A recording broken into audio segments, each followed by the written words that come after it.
หลังจากที่บลาได้เนาะซื้อรถไถให้ไอ้หมื่นเนาะพี่น้องเนาะกับผู้ที่บลาสิจ่ายค่าน้ำบาดาลเนาะบาดาลให้ทางไอ้หมื่นต่อเพราะว่าเวลาบ่ทันได้เข้าไปเนาะว่าเวียกหลายเนาะ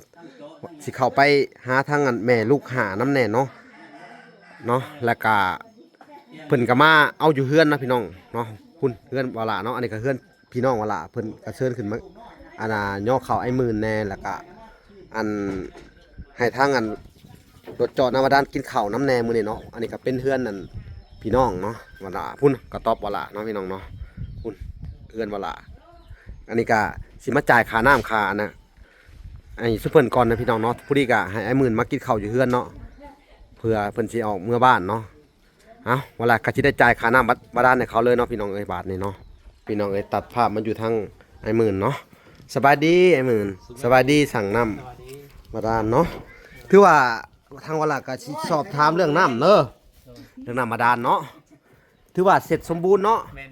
รอบนี้เป็นได้ถึกอ่างน้ำเลยบอกคอยหมื่นนี่30ดูเพิ่งเลยรู้เลยแมนสูบเบิ่งแหละขึ้นมาง่ายบ่บ่ได้พืชบ่สบายสู้ขึ้นสูบขึ้นแมนบ่ได้พืชเนาะบ่พื้นน้ำร้ายสุดนี้ชุดนี่เนาะแมนมันถืออ่างมาเลยว่าแล้วกันแต่ว่าชุดเจ้ายังอยู่แถวในบริเวณนี่เนาะแมนมื้อนี้สิไปเจาะบ่ายนี้โอเครอบหน้าอีกจัก2-3มื้อเด้อสิให้ไปเจาะอยู่พุ่นอีกเนาะอยู่ทางครอบครัวอันน้องศรีพระจันทร์เด้อเนาะทางวลาก็สิได้ใช้บริการทุกเจ้าต่อเนาะแต่ว่าต้องมีประกันแบบใดนี่คือคงลาวสมุนเพนี่ใช่เฮาใส่ทอของแท้กันเบิดเนาะเจ้าก็ต้องถอยหมดกระเซิงหมดแต่ว่ามันฮักเพเด้ป้องปักคันเฮาอยู่ใกล้เฮาไปแปลงให้ว่าเฮาอยู่บ้านเฮาก็คันเฮาได้มากไปแปลงให้แบบนั้นนะเนาะแต่มีแต่ว่าสิแนะนำไอ้หมื่นเพิ่มเติมอีกให้เจ้าแนะนำเพิ่มเติมวิธีการแปลงของเราเนี่ยเอาว่าเราเคยผ่านมาเลยฮักไปเจ้าบ่ให้ดึงขึ้นมาคันดึงก็เอาไม้สู้หรือว่าหลายคนเจ้าขึ้นบัดเดียวมันก็ฮักเนาะทอเนาะบอกเขาวิธีแปลงเจ้าก็ไม้ค้ำแล้วก็หลายคนสู้มีสังกตัดตัดแล้วก็เอาขึ้นมาทีละทอนเนาะแม่นทอกระเสือมันสิทนกับทอธรรมดาทอกระเสือมันเป็นทอลาวได้ทอลาวกมมันเป็นตัวซื้อลาวเลยตัวซื้อไทยทอกระเสือนะมันมีตัวซื้อไทยทอนำไทยบ่แถวจุซุ่มมันมีการเสือมันดีเลยการเสือน่ะกระเสือมันทอนำลาวคือมันเป็นตัวซื้อลาวได้เขียนเช่นนั้นแถวจุซุ่มนี่บ่มีทอนห่างหมดเลย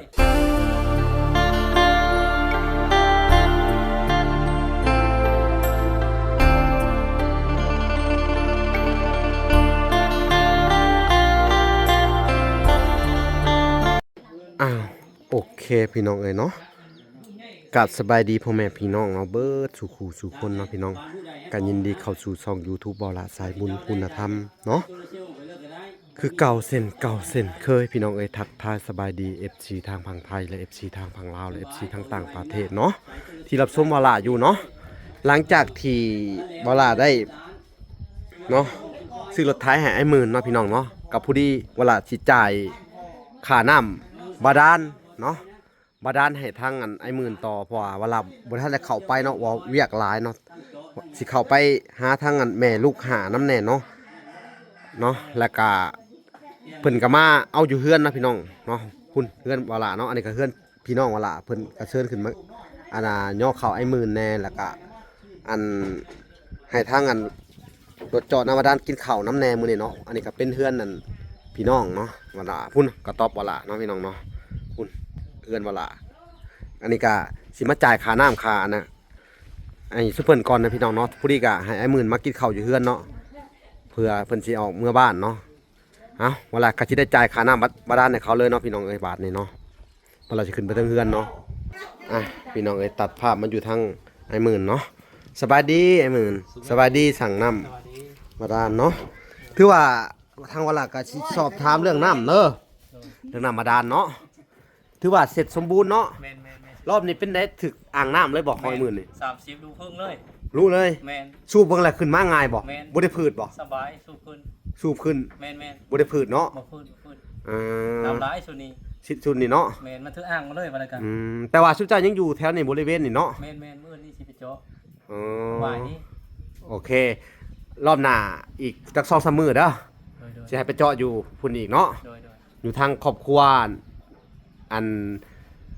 น้องศรีพระจันทร์เด้อเนาะทางวลาก็สิได้ใช้บริการทุกเจ้าต่อเนาะแต่ว่าต้อง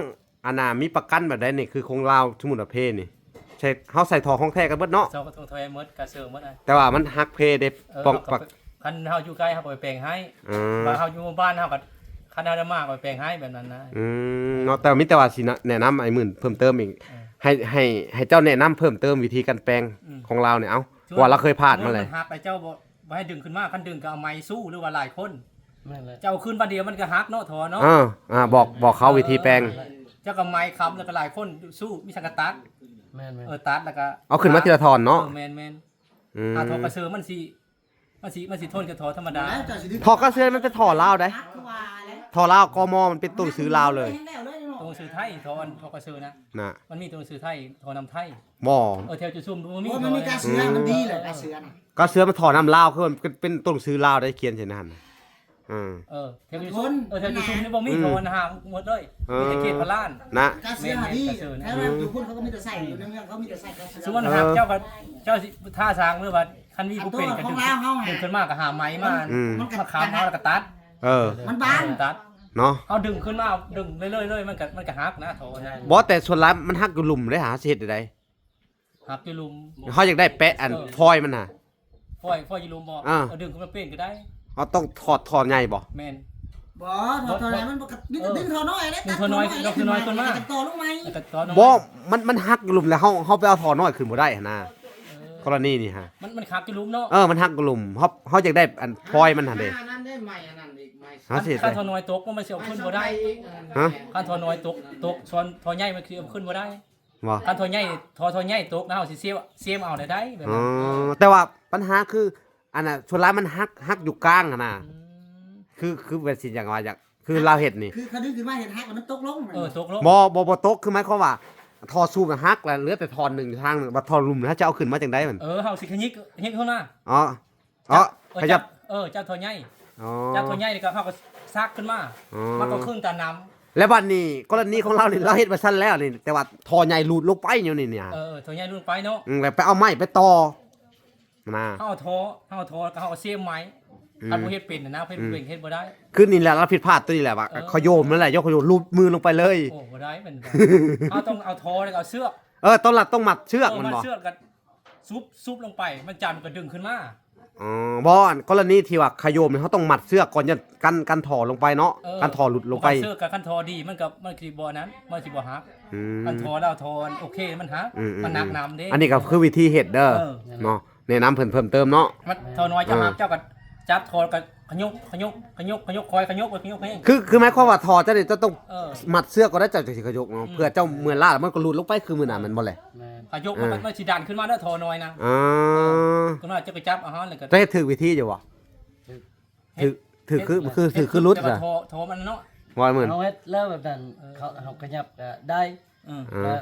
แต่ท่อใหญ่ไปรูดนั่น นั่นแหละเจ้า มันเป็นทอนของมันเป็นทอของเทนะ พอใหญ่หลุดไปถอนเนาะ แม่ มันหลุดแล้วไปถอนหนึงหรือว่าหลุดจากมือเจ้าเลย บ่รูดเป็นถอน หลุดถอนอยู่หลุมพุ่นอีก แบบมันฮักนะท่อ มันฮัก บ่แม่นท่อของแท้ ไม่ของเทมันหักมันหนักนะ ท่อของเทียบมันฮัก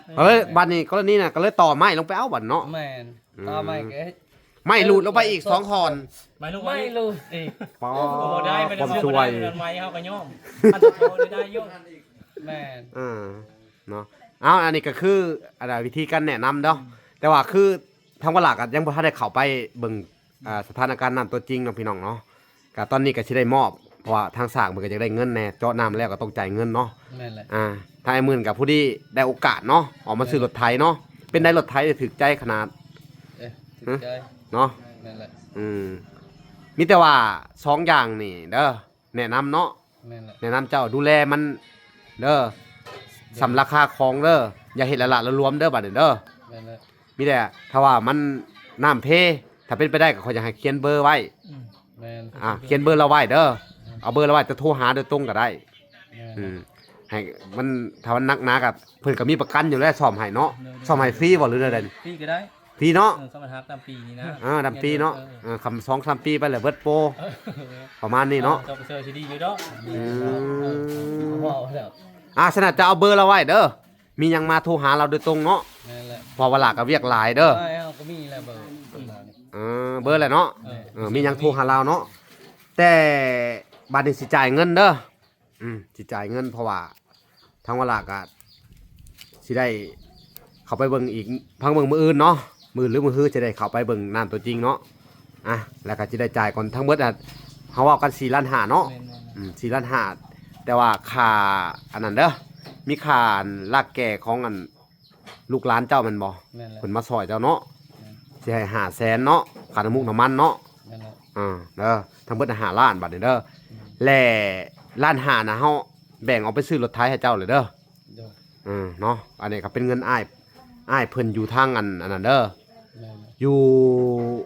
ยู่ฝรั่งเศสเนาะเอื้อยอ้ายเพิ่นเนาะนี่เนาะคือว่า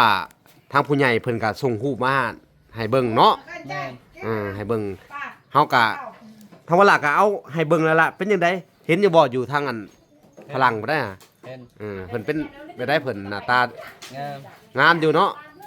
งามทั้งใจดีพร้อมบ่เนาะหล่อใจดีเนาะสำเทวดาผู้เล่นเนาะนั่นแหละเด้อคือเทวดาองค์หนึ่งผู้แหละนั่นเด้อผู้ที่มีพระคุณกับเฮาแหละนะผู้ที่มีพระคุณเด้อขอบคุณเพิ่นขอบใจเพิ่นขอบคุณเพิ่นเด้อเอาเดี๋ยวอันน่ะเวลาสิให้เจ้านับเงินก่อนเอาอันนี้4 ล้านเนาะ4 ล้านเด้อนี่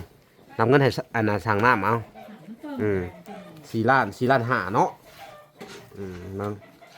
ความ1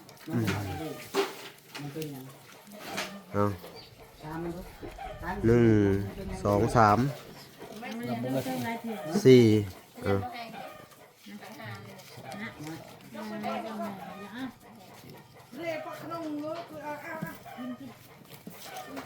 ฮะมุดลูกพูดจ้าโดยลูกพูดเรื่องจ้าบ้างจ้าพี่มาเดินนับเงินแล้วก็ได้ไหมเว้ยมากินข้าวเลยมาไหมกินน้ำได้เงินกินก็ได้ไม่อายไม่ต้องอายหรอก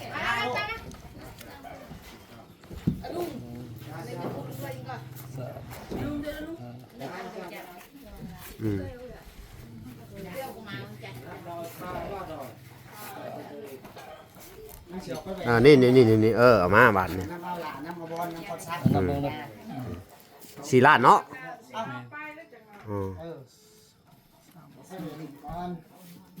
ว่าขณะนี้กูอยู่เฮือนสิว่านอนดีๆแล้วกันจริงๆนี่กูอยู่เย็นอยู่คนเดียว4 ล้านแหละเนาะบาทนี่อันนี้500,000นี่เด้อ4 ล้าน5นี่4 ล้าน5และอันนี้เด้อบาทนี่เด้อเงินเพิ่นน่ะสิเว้าให้ฟังเด้อเพิ่นพากมาทั้งเบิด7 ล้านเด้อ300ยูโรได้7 ล้านเนาะ7 ล้านแหละเพิ่นให้วาลาน่ะ500,000ค่าน้ำมูกน้ำมันเด้อมันยังเหลืออยู่6 ล้าน5เนาะและอีก1 ล้าน5น่ะเอาไปเพิ่มใส่รถไถเนาะแล้วมันยังเหลืออีก500,000เด้ออันนี้ค่านั่นเด้อค่ารถไถเพิ่นค่าน้ำค่าในที่อันเขาแก่เด้อเอาไปให้ลูกหลานเจ้าเด้อเอามันหอดมือหอดนะเขาเลยเอามันหอดมือเพิ่นนับมึงพอดีเบิดกันเลยเนาะเอาบาดนี้จะให้เจ้าขอบคุณเพิ่นเด้อไอ้มื่น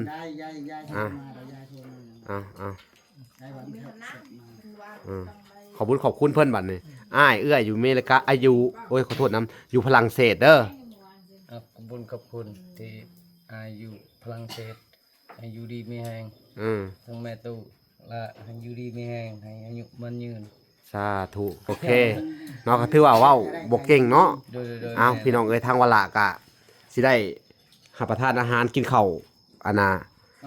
ข้าวเที่ยงเนาะแม่นเลยมาพอดีอันน่ะสิให้ทางอันรถจอดนำมาได้กินข้าวนำกันเลยเนาะมื้อนี้เฮาก็ได้เมนูพิเศษแกงหน่อไม้เนาะกินกันเด้อมึงเนาะโอเคไปกินข้าวปะบัดนี้เชิญไปกินข้าวพี่น้องเอ้ยเอาโอเคเนาะพี่น้องเอ้ยอันน่ะเวลาก็สิไปต่อคลิปมื้ออื่นแต่สิได้เข้าไปติดตามเบิ่งเนาะคือคลิปนี้แหละพี่น้องเอ้ยเอาไปติดตามเบิ่งนำมาด้านต่อพี่น้องเอ้ยโอเค